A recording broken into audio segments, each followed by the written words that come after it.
Hey guys, how the hell are you? Today we are doing something a little bit different from the norm, a little bit special.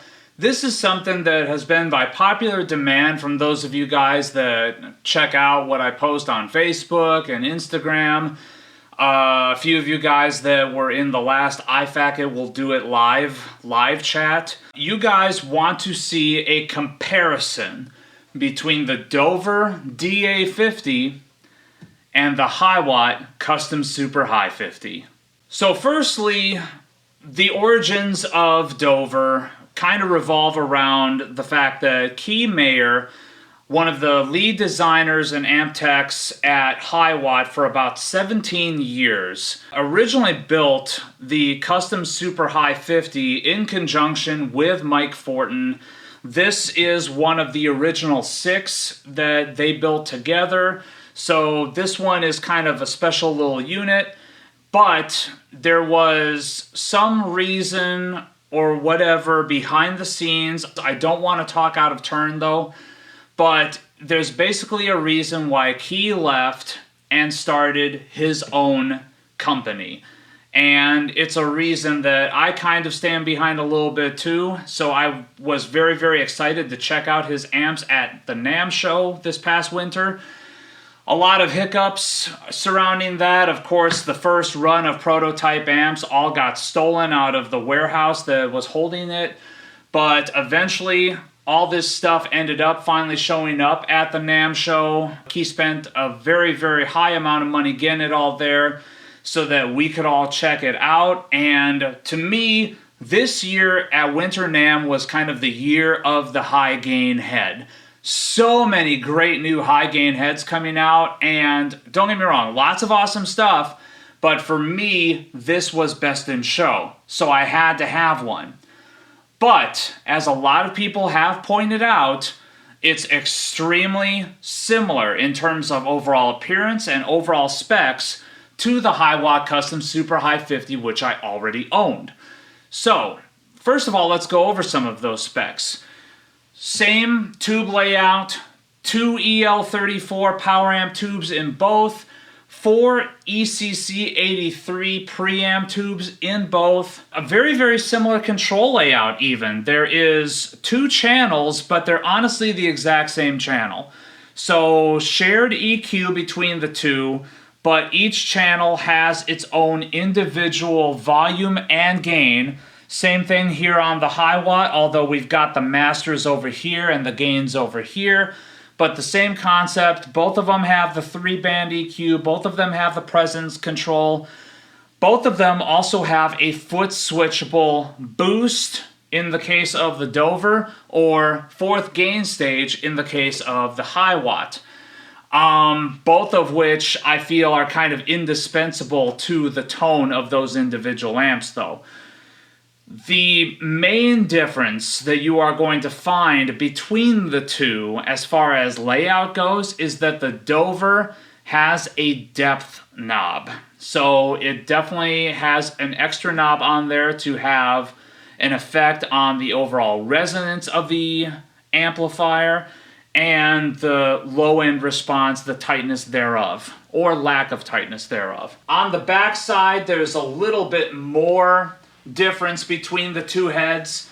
On the Dover, we have 5 speaker outs. We have 2 4-ohm speaker outs, 2 8-ohm speaker outs, and a 16-ohm speaker out, so that no matter what cab you're running it through, you've got an option. And also very handy dandy, it also shows how you put together the ohmage if you're running 2 speakers, which is very, very useful.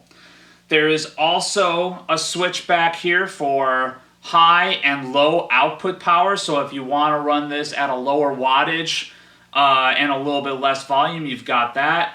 You've also got bias adjustment located right here on the back of the Dover. Besides that, at that point, that's where we start to get a little bit more similar. The Hiwatt and the Dover both have effects loops. They both have a foot switch output on the back as well. And basically that's what we're looking at as far as comparing the two amps spec-wise. Now, taking a look at size and appearance, obviously there's a substantial appearance difference between the two. The Hiwatt is definitely a lot more vintage flavored. You've seen one Hiwatt, you kind of seen them all. This is no exception. This definitely looks like your standard old DR series from back in the day. The Dover is extremely more modern looking. It's got this white Tolex. One thing of note is the size difference, and I actually pushed this end of the heads over a little bit so that they would kind of line up so you could see that there is a noticeable size difference of about maybe 3.5 inches between the two. Obviously, I could get out a ruler or a tape measure and I could actually figure the thing out for real, but I'm just going by approximates. But either way, that's what we're looking at here. Two extremely similar heads in terms of specs, in terms of overall design, a few glaring differences, and obviously a substantial difference in terms of price point between the two. So, with that, all the bullshit out of the way, let's just grab the Framus and let's plug it in and let's immediately start kind of dialing in similar settings on this thing and switching back and forth between the two so that you can see how they compare tone-wise at similar settings. For the purposes of this comparison video, I'm going to be using two different instruments because I definitely feel like the results I was getting from testing out each of these amps behooves it. So I'm going to be using my very, very trustworthy Framus television model that has the Seymour Duncan Alnico 2 Pros in it for those warm lows and those crisp, clean highs, so that we get a feel for how these things sound in just kind of a normal 6-string instrument with kind of a normal set of pickups. We're also going to be running in the Ormsby Goliath, more Goliath, I should say, that has the Ormsby Hot Rock bridge pickup in it so that we can hear how each of these amps take an extended range guitar as well.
So there you have it, guys. There is definitely a lot to consider between these two heads, and a lot to consider if you are actually thinking about purchasing one or the other going forward.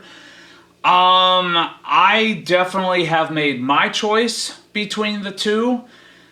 What's yours? Leave a comment in the comment section below. Let me know which one you liked better. Let me know your thoughts. Also, like this video, subscribe to this channel. There's tons more metal guitar oriented content to come. And remember, take what you do seriously, but don't take yourself too seriously.